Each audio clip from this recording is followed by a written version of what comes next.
Hey Gooners, welcome back to Gunners Talk Daily.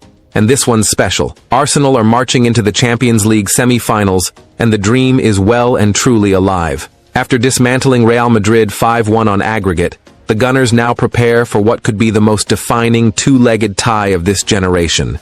A heavyweight clash with Paris Saint-Germain.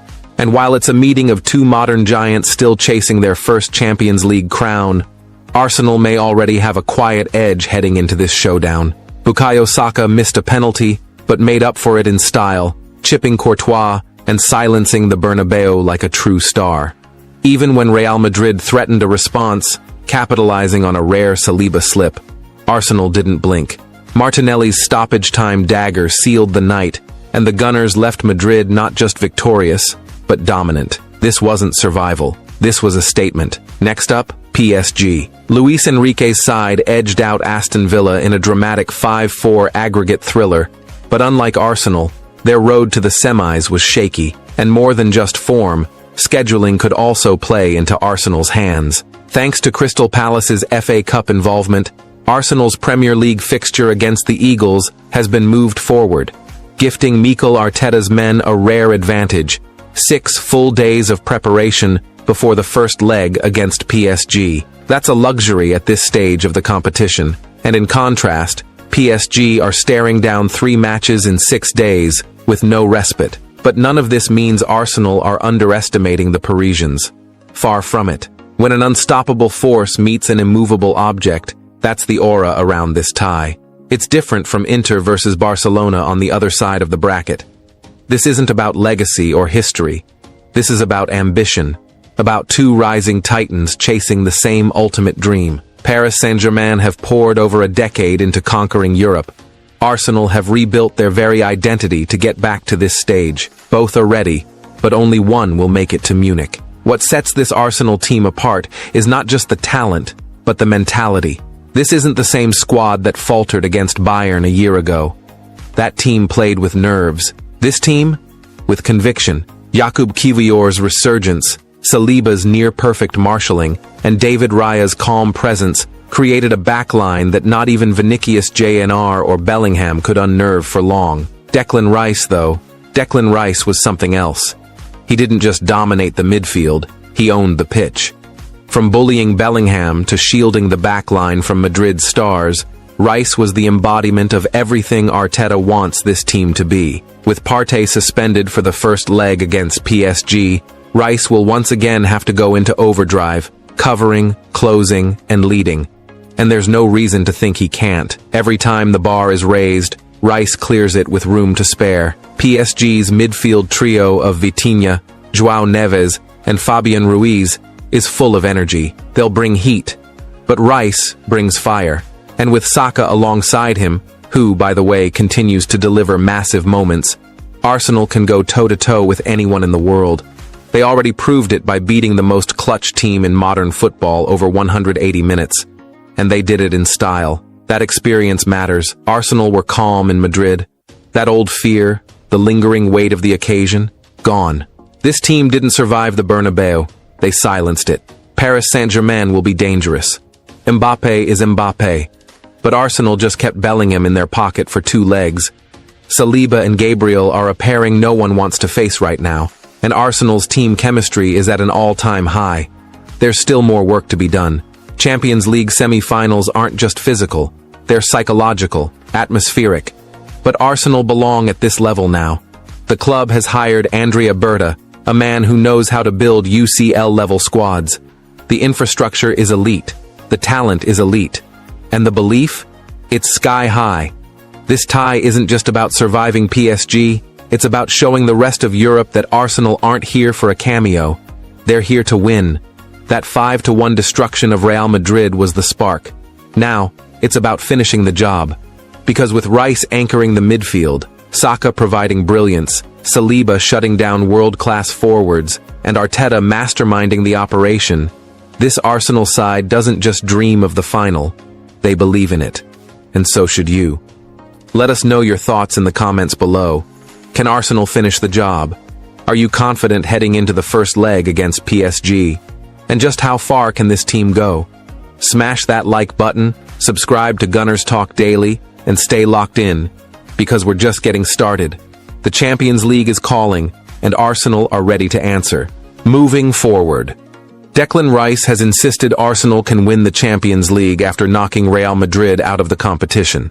The dynamic midfielder, who won man of the match yet again for his performance in Spain, did not stopping running inside the Santiago Bernabéu stadium as the likes of Kylian Mbappé and Jude Bellingham were not given a sniff all night. Goals from Bukayo Saka and Gabriel Martinelli ensured Mikel Arteta's side won 2-1 on the night and 5-1 on aggregate, with PSG next up for the North Londoners in the semi-final. Arsenal have already beaten PSG this season, and Rice believes the Gunners have what it takes to lift the trophy in Germany on May 31st. "We want to win this competition," Rice told TNT Sports. There was a lot of talk coming here about them coming back because they've done it so many times before, but we had so much belief and confidence from the first leg that we had enough to come here and win the game. Arsenal will face PSG in the last four after the French champions edged past Aston Villa. The semi-finals are massive for us. We want to take tonight in because we want to take it one step at a time. "It's PSG next, who are an amazing team," Rice said. "We've played PSG once already. We feel they are a different team to back then. We've seen what they can do, but Aston Villa caused them a lot of problems."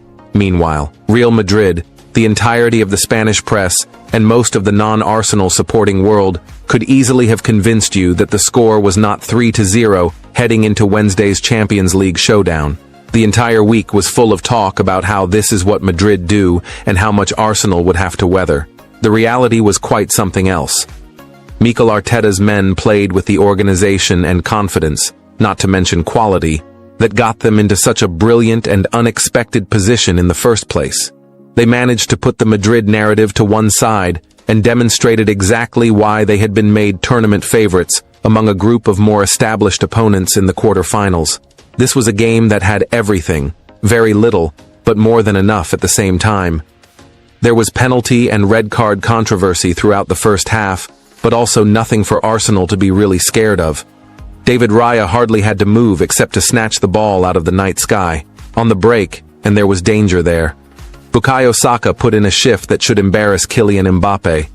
Declan Rice played like he heard the comparisons to Moises Caicedo, who will be in the Conference League on Thursday instead. Arsenal really were in control. They had the tempo of the match and the tension and expectation in the air in their grasp. They shrugged off the apparent inevitability of Madrid and laughed it away. Those lucky enough to travel away to the Spanish capital were ringing out the Ols for spells of long possession. It is a 90 minutes to go with the first leg that will be written into club folklore, and rightly so. Here, Football.London looks at some of the finer points of an evening that will never be forgotten, poring over the details of some parts which may still have gone unnoticed. Penalty appeals, a roaring stadium, controversy at every turn, and a semi-final place at stake. With all of this noise and so much at stake, it isn't a surprise that nerves were on show. Miles Lewis-Skelly overcooked a throw-in within the first 90 seconds, launching a ball out of play by the Madrid corner flag when trying to find Thomas Partey early on.